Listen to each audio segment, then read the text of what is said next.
My name is Lahela Rosario. I played water polo, I paddled, I swam, and I ran cross country in high school. But I played Division One water polo at California Baptist University in Riverside, California, and I've been playing that sport for about 12 years now. And I am currently a high school English language arts teacher. So while I was playing, my sense of identity definitely was centered in more of what I could do in the water rather than who I was as a person inside. And that escalated, I want to say, when I played Division One in college, just because the level that you're competing at is much higher. And so you become more replaceable in that sense. So my identity really became more about what I was doing and what I could offer the team statistically rather than holistically and as a person.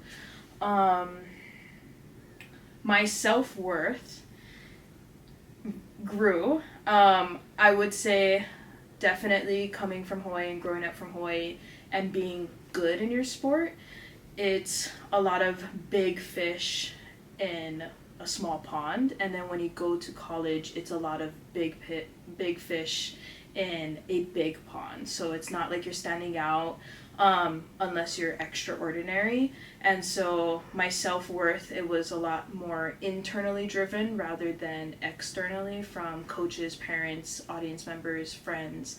I had to really dig deep and like have my own self-worth be more than what other people were saying about me.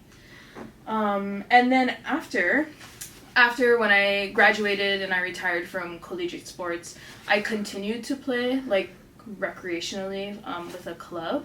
But the difference between those two is that now the team that I play with, it's a lot more, I can come out of the pool and I know that it's not dependent on how I played, how many goals I scored, how many steals I got. It's more just, okay, she was there for the team, she did her best, her effort was there, and that's all that really mattered. And so a lot of my self-worth grew, and I feel like that really impacted me personally because it helped me kind of balance out my life. Like I could still play the sport that I know and love, but also love myself and love what I do so much that I could help others, because I know that the younger generation is going through that right now where they feel like what they do in the pool is all that's said and done, but there's more to it as an athlete than just your stats. It's more holistic approach. I think playing sports definitely offered both soft and hard skills. So, hard skills being how to communicate to people, to adults, to peers, how to communicate to your boss, whether that's verbal communication, whether that's writing an email, sending a text. I think it taught me that basic line of communication and how to respectfully talk.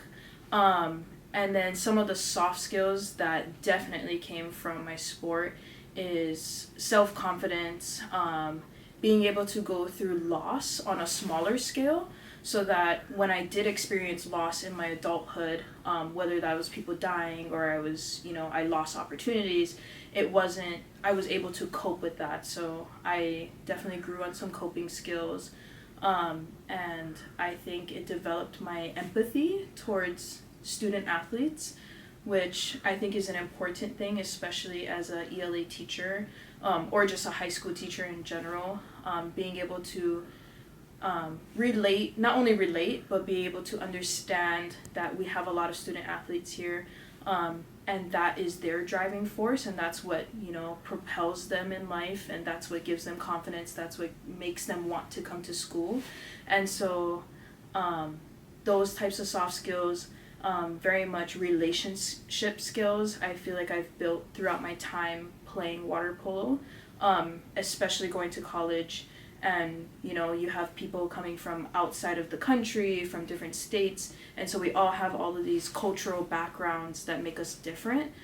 But when we're in the pool, how is it that we can come together to win a game and walk out of there still as friends?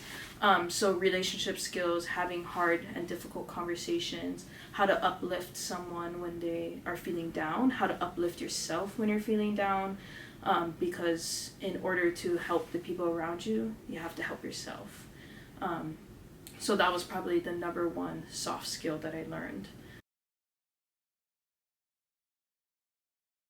I think my athletic background shaped me into who I am today, because I didn't really grow up with a strong athletic background.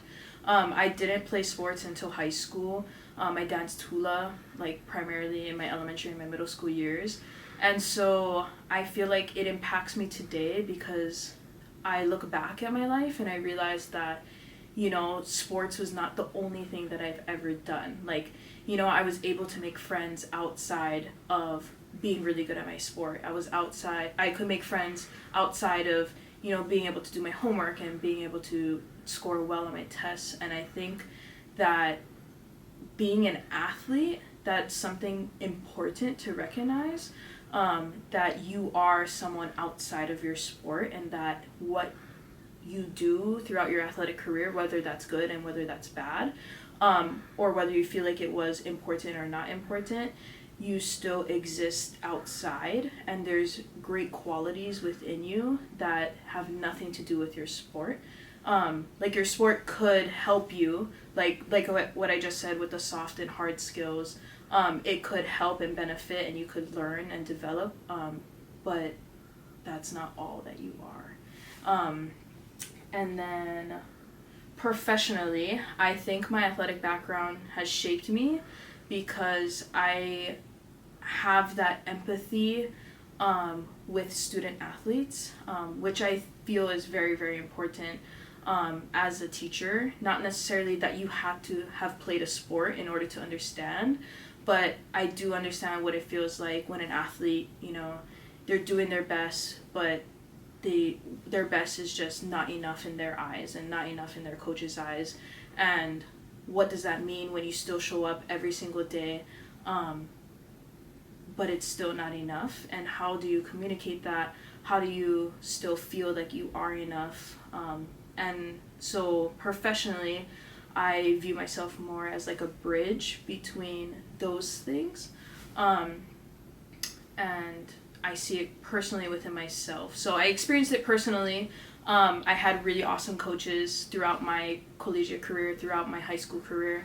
And so now I just feel personally and professionally that I want to pay it back, where I can support young student athletes during their playing time and also beyond their playing time. Okay, so I think the most challenging aspect of developing new relationships with people outside of your sport is that I always explain it like I have an athletic mindset, and sometimes people don't relate to that, or they don't understand where I'm coming from with that. So a perfect example is if I'm approaching an issue, I'm always okay, how are we going to get through this? What are the steps we need to do? And it's very logical, and it doesn't have a lot of deep emotions tied to it. It's more okay, we got to get this done. How are we going to get this done? And then we're going to do the steps to get it done. And so I always reference that as an athletic mindset. And I feel or I have felt that, sometimes when I meet people who have never experienced that, because that happens a lot in your sport. There's not really a lot of time for you to just process your emotions or even acknowledge that you have emotions within your sport. It's more just we need you to do this, we need you to score a goal, and then we can talk about the emotions. And so I feel within a lot of athletes, that emotion gets lost, and that processing of emotions get lost. And so I think the most challenging part outside of the sport, or when I retired, was understanding that people process their emotions at an accelerated rate versus me. I'm very like logical in the way that I think. And I think that has its benefits as well. Like in high situations, I'm able to be level-headed. I'm able to make decisions on the fly. But noticing that, you know, when you build pilino with someone, or when you are trying to create a relationship outside of that, being able to acknowledge that they have feelings as well, and they might cope with things or process things in their own way, and how to kind of give them space and grace for that, towards them and also towards myself, being able to give myself grace for not being able to emotionally be right there with them all the time. And then also in reverse, they understand that maybe I would take a longer time to process the emotional side of a task or a situation. But I think most athletes, and high performance athletes especially, go through that a lot. So that's the most challenging. Okay, so the biggest shock, there's two big shocks, and they kind of go hand in hand. Number one, as a female athlete, the biggest shock is how much your body changes, and especially with female athletes and, you know, societal expectations on females. I think it's a big shift, especially if you're playing Division One. You're going from working out 3 times a week. For me, it was swimming in the morning, going to weights, and then going to water polo practice all in the same day. And then you're going from 3 times a week, or 3 times a day for 5 days a week, and then you have a game on the 6th day. And then going to your normal 9 to 5, you know, maybe you'll get a 45-minute workout in here and there. Sometimes it goes from high intense impact workouts to low intense, you're just walking to get, you know, something going. And throughout that, your body will definitely change, and that has to do with becoming a woman and like all those things, and that's not talked about a lot, especially at the high school and the collegiate level. I think we need to do a better job at talking about those things, because it does, although it physically makes a difference, it also impacts the mental health of women. And I was very fortunate to where I had, you know, I made really awesome college friends, and so we built a community where we felt safe talking about those things, and we kind of grew together with that, and we kind of processed the changes in our body that way. But I know that's not an option for everyone, so that was probably the most shocking. And then the second most shocking part is, as an athlete, you always feel like you have to give your 100% of the time, if not more.